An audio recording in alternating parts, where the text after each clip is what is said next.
Les ingérences, elles sont transversales et elles ne touchent pas simplement l'échelon national ou l'échelon européen. Elles se retrouvent partout, sur les territoires, dans les villes, dans les régions.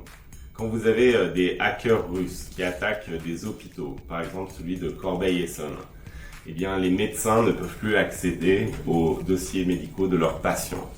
Quand vous avez des armées numériques, qu'elles soient chinoises ou russes, qui polluent nos débats sur les réseaux sociaux, qui multiplient les campagnes de manipulation de l'information, l'impact il est sensible à toutes les échelles. Et donc le travail qu'on doit faire doit être transversal.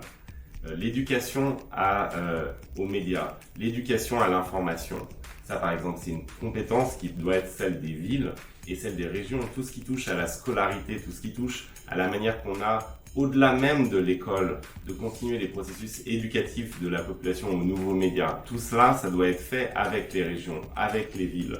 De la même manière, tous les éléments de cybersécurité qui doivent nous protéger contre ce qu'on appelle désormais la guerre hybride, eh bien ça ne peut pas se décliner de manière régalienne qu'à l'échelle de la nation ou à l'échelle de l'Union européenne. Ça doit impliquer les acteurs locaux et les acteurs régionaux.